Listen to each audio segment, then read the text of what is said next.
Good morning students, myself Sachin Rana, PhD Mathematics and this video is brought to you by Emden Senior Secondary School Kalayat.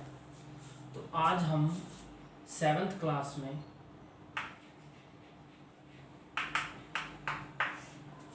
Chapter 5th start करेंगे, that his lines and angles. ठीक है, 4th chapter है जो simple equations, वो ख़त्म कर दिया है मैंने पिछली क्लास में। तो सबसे पहले तो मैं सजेस्ट करूँगा कि जिन बच्चों ने भी उसका लास्ट वीडियो है जो पिछले लेक्चर की वो नहीं देखी है, वो बच्चे इस वीडियो के डिस्क्रिप्शन में जो लिंक है उस लिंक से जो लास्ट एक्सरसाइज है उसकी जो लास्ट वीडियो है वो ज़रूर देख लें। ठीक है, तो चलिए स्टार्ट करते हैं आज लाइंस एंड एंगल्स। ये नेक्स्ट चैप्टर है, 5th चैप्टर। ठीक है, और आज ही हम इसको स्टार्ट कर रहे हैं। तो सबसे पहले हम पढ़ते हैं लाइंस के बारे में। देखिए, लाइंस का मतलब क्या है? जब भी दो पॉइंट्स को आपस में आप मिलाते हैं, ठीक है, तो जो स्ट्रेट हमें पाथ मिलता है उसको हम क्या बोलते हैं? लाइन बोलते हैं। ठीक है, कोई भी पॉइंट हो गया, मान लीजिए एक पॉइंट ये हो गया, एक ये पॉइंट हो गया, तो इनको आपस में आपने मिला दिया,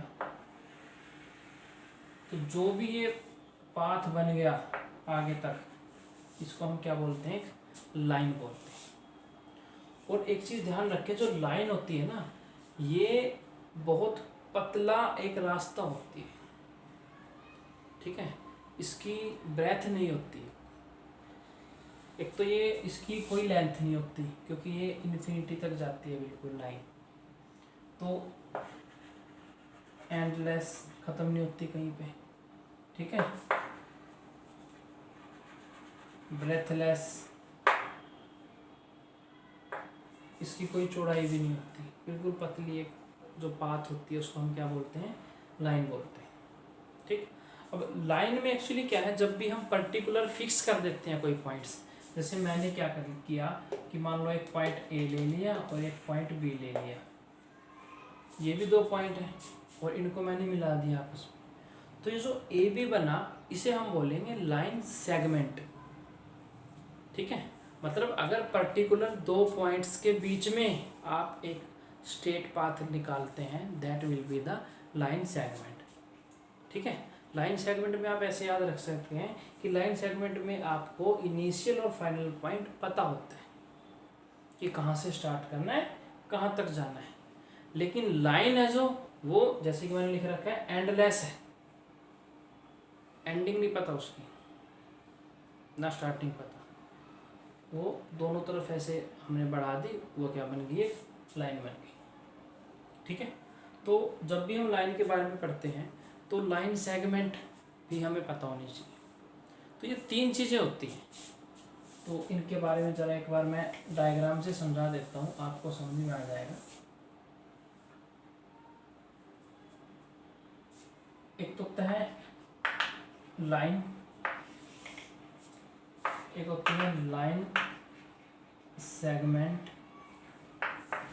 एक होती है रे। ये तीन चीज़ें होती हैं, लाइन, लाइन सेगमेंट और एक रे। ठीक है, पहले देखते हैं लाइन का क्या मतलब होता है। लाइन क्या होती है कि जैसे मैंने दो पॉइंट लिए यहाँ पर, तो मिलाएंगे हम इनको लेकिन ये ख़त्म नहीं होगा। तो अब आप देखिए, ये दोनों तरफ जा रही है, तो ना तो इसका कोई स्टार्टिंग पॉइंट है, ना ही क्या है ending point. No starting and ending point, कोई स्टार्टिंग एंडिंग पॉइंट नहीं है इसका, मतलब आप दोनों तरफ इसको बढ़ा सकते हैं। तो अगर मैं यहाँ पर मान लीजिए मैंने एक पॉइंट ए ले लिया और एक पॉइंट बी ले लिया, ये दोनों पॉइंट इस लाइन पे लाई कर रहे हैं, ध्यान दें, लेकिन ये ए इसका स्टार्टिंग पॉइंट नहीं है, ना ही भी इसका एंडिंग पॉइंट है, ये तो इस पॉइंट पे, इस पे लाइन पे लाई कर रहे हैं। तो अगर मेरे को ए बी लाइन लिखनी है तो मैं इसको लिखूंगा ए बी, और इस पे आप दोनों तरफ ऐसे रिप्रेजेंट कर सकते हैं, इसको बोलते हैं हम ए बी लाइन। ठीक है, समझ में आ गया? तो लाइन को जब आपको लिखना हो तो आप ऊपर एरो बना देते हैं दोनों तरफ। ठीक है, अब बात करते हैं लाइन सेगमेंट की। लाइन सेगमेंट में क्या करते हैं हम, दो पॉइंट हमने फिक्स कर दिए ए और बी, ए और B, that is the line segment. अब इसका स्टार्टिंग पॉइंट क्या है, ए है, ये है स्टार्टिंग पॉइंट, ये हो जाएगा इसका ending point. Line segment, it is the, as the name suggest, segment means part, it is the part of the line. A B को अगर मैं दोनों तरफ मतलब एक्सटेंड कर दूं तो एक लाइन बनेगी, उस लाइन का एक पार्ट है, ठीक है, इसको हम बोलते हैं लाइन सेगमेंट। तो इसको रिप्रेजेंट कैसे करते हैं, इसको मैं रिप्रेजेंट करूंगा ए बी और ऊपर ऐसे बार लगा देंगे आप, इस पे एरो मेंशन नहीं करेंगे आप, एरो का मतलब होता है कि दोनों तरफ जा रही है, इस पे इसका मतलब है कि ए से जा रही है बी तक, तो ए से बी तक ही है बस इसकी लेंथ, इसकी लेंथ एंडलेस है, ये इन्फिनिटी तक जाएगी, राइट साइड में भी लेफ्ट साइड में भी, ठीक है।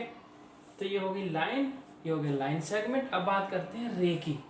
रे में क्या होता है कि स्टार्टिंग पॉइंट तो होता है लेकिन एंडिंग नहीं होता, एक डायरेक्शन होती है सिर्फ। जैसे आपने यहाँ ए से स्टार्ट किया और एक पर्टिकुलर डायरेक्शन में आप गए, मान लीजिए पॉइंट हो गया बी, लेकिन बी पे भी रुक नहीं रहे हम, बी की तरफ जा रहे हैं। बी तो हमें सिर्फ डायरेक्शन बता रहा है कि ए से आपको किस तरफ जाना है, हमें ए से बी की तरफ जाना है, बी की तरफ जाना है, बी पे जाकर रुकना नहीं है, तो बी की तरफ आपने एक डायरेक्शन दिखा दी।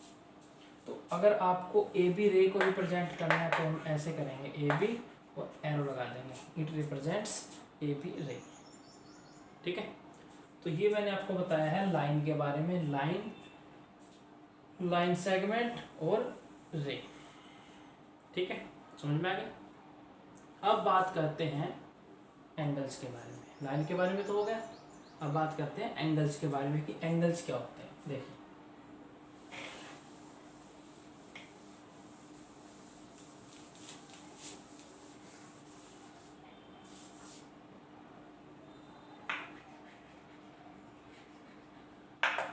एंगल्स देखिए क्या होता है। ये ए बी एक लाइन सेगमेंट है और यहाँ पे मान लीजिए ये सी, ठीक है, ए बी है और ये क्या है, ए सी हो गया, ठीक। अब देखिए ये जो ए है इसको हम क्या बोलते हैं, दिस इज द वर्टेक्स, और ये जो ए बी हो गई that is arm, arm A B है ये, ठीक है, और ये है आर्म ए सी, ये दो आर्म्स है। तो इन दोनों के बीच का जो एक रोटेशन होगा, rotation between two arms is called the angle, उसको हम क्या बोलते हैं, एंगल बोलते हैं। एंगल एक्चुअली क्या होता है, एक रोटेशन होता है यहाँ से यहाँ तक का, कि कितनी रोटेट हुई है ए बी रे, जब सॉरी ए बी जो ये आर्म बनी है, ठीक है, लाइन सेगमेंट ए सी तक पहुँचने के लिए, उसको हम क्या बोलते हैं, एंगल। तो ये क्या है, एंगल हो गया, ठीक है, समझ में एंगल। जो पॉइंट होता है कॉमन, जहाँ से दोनों आर्म्स हैं जो आपकी वो स्टार्ट होती है, उसको हम बोलते हैं वर्टेक्स। और जो दो ये लाइन सेगमेंट हो गया, ए बी हो गया या ए सी हो गया, इसको हम बोलते हैं आर्म्स, ठीक है। और कोई ज़रूरी नहीं है कि ये जो आप ये बन रही हैं ये लाइन सेगमेंट ही हो, ये आप इनको ऐसे, अब ये क्या रिप्रेजेंट करेंगे, अब ये लाइन बनेगी, तो आप इसको लाइन से भी रिप्रेजेंट कर सकते हैं। एक्चुअली लाइन नहीं, ये रे बनी है, एक्चुअली ये क्या बनी है, रे बनी है, क्योंकि स्टार्टिंग पॉइंट तो पता है ना में ए है, तो स्टार्टिंग पता है, एंडिंग नहीं पता, एंडिंग डायरेक्शन पता है कि बी की तरफ है, सी की तरफ है, तो ये क्या बनेगी, रे बन गई, एक तो आर्म ए बी रे, एक आर्म ए सी रे। तो एंगल समझ में आया क्या होता है, दो आर्म्स के बीच का रोटेशन, उसको क्या बोलते हैं, एंगल बोलते हैं, ठीक। अब बात करते हैं टाइप्स की, एंगल के टाइप्स क्या क्या होते हैं, क्योंकि इसकी वैल्यू होती है कुछ, ठीक है, डिग्री में इसको मेजर करते हैं। It is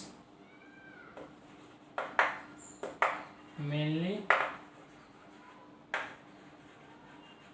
measured in degree, mainly हम छोटी क्लासों में इसको डिग्री में ही मेजर करते हैं, बड़ी क्लासों में रेडियन आ जाता है, ग्रेडियंट आ जाता है, इवन मिनट सेकंड आर भी आ जाते हैं, लेकिन हम जनरली इसको छोटी क्लासों में किससे रिप्रेजेंट करते हैं, डिग्री से। ठीक है, तो इसके टाइप्स पढ़ते हैं, एंगल्स के टाइप क्या होते हैं देखिए।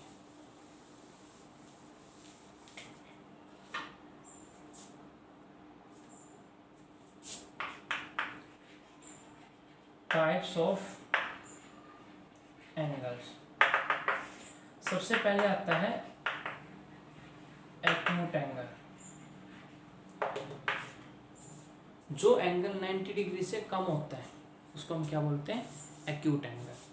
एंगल लेस देन 90 डिग्री, तो 90 डिग्री से जो भी एंगल कम होगा उसको हम कौन सा एंगल बोलेंगे, एक्यूट एंगल बोलेंगे। ठीक है, अब आता है सेकंड राइट एंगल।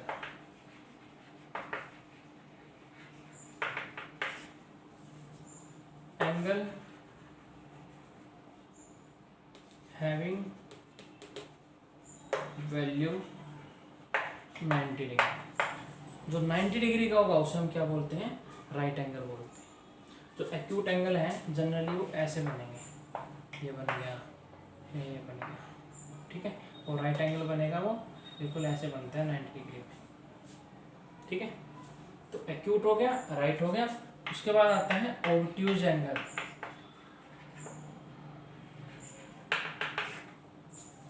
ठीक है, ऑब्ट्यूज का मतलब होता है एंगल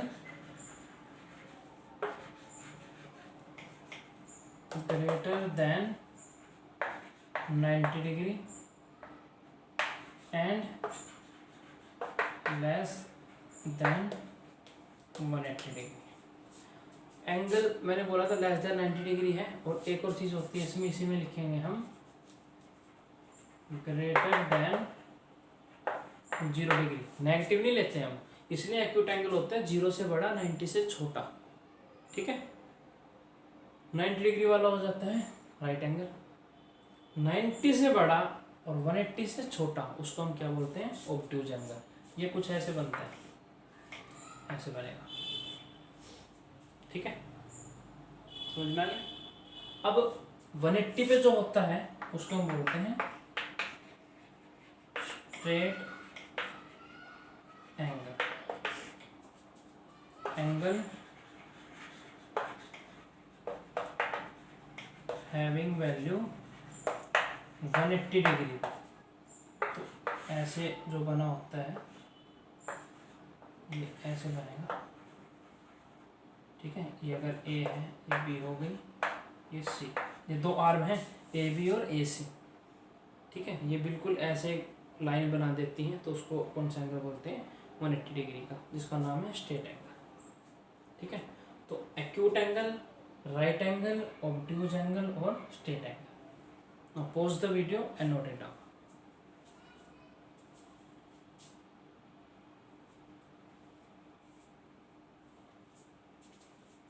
ठीक है, समझ में आ गया। इसके बाद देखते हैं next,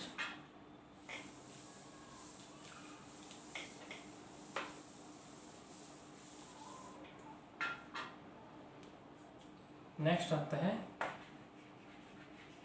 reflex angle. Angle greater than 180 degree and less than 360 degree. 180 से बड़ा, 360 से छोटा, मतलब यहाँ से अगर मैं बात करूँ तो जो ये ऐसा एंगल बनेगा that will be the reflex angle. 180 से बड़ा, 360 से छोटा, उसको क्या बोलते हैं, रिफ्लेक्स एंगल बोलते हैं। ठीक है, उसके बाद है एक complete angle. Angle having value 360 degree. जो 360 डिग्री एंगल होता है उसको क्या बोलते हैं, कंप्लीट एंगल बोलते हैं। ये एंगल ऐसे होता है कि जैसे यहाँ से स्टार्ट हुआ, ठीक है, और घूम के वापस यहीं आ गया, तो ये जो पूरा रोटेशन हुआ that will be of 360 degree. 360 degree and that is called complete angle. क्या बोलते हैं इसको? कंप्लीट एंगल बोलते हैं। ठीक है, तो ये मैंने एंगल्स के बारे में बताया था कि उनके टाइप्स कौन कौन से होते हैं। Acute angle, right angle, obtuse angle, straight angle, reflex angle और कंप्लीट एंगल। ठीक है, तो आज के लिए बहुत है। नेक्स्ट वीडियो में हम अब इनका थोड़ा सा आपस में रिलेशन पढ़ेंगे, जैसे कॉम्प्लीमेंट्री एंगल क्या होता है, सप्लीमेंट्री एंगल क्या होता है, एडजेसेंट एंगल्स क्या होता है। ठीक है, और भी बहुत कुछ अभी। तो आई होप आपको ये जो बेसिक है लाइंस और एंगल्स के बारे में ये फ़िलहाल समझ में आ गया होगा। ठीक, तो सबसे पहले तो आप एक काम करें, जो भी मैंने अभी आपको लिखवाए हैं इनको फेयर कॉपी में अच्छे से लिखें, और जो ये डायग्राम वगैरह आप बनाते हैं इस पूरे चैप्टर में आपको पेंसिल यूज़ करनी पड़ेगी और साफ साफ बनाने रहेगा। ठीक है, तो मिलते हैं नेक्स्ट वीडियो में। Thank you very much.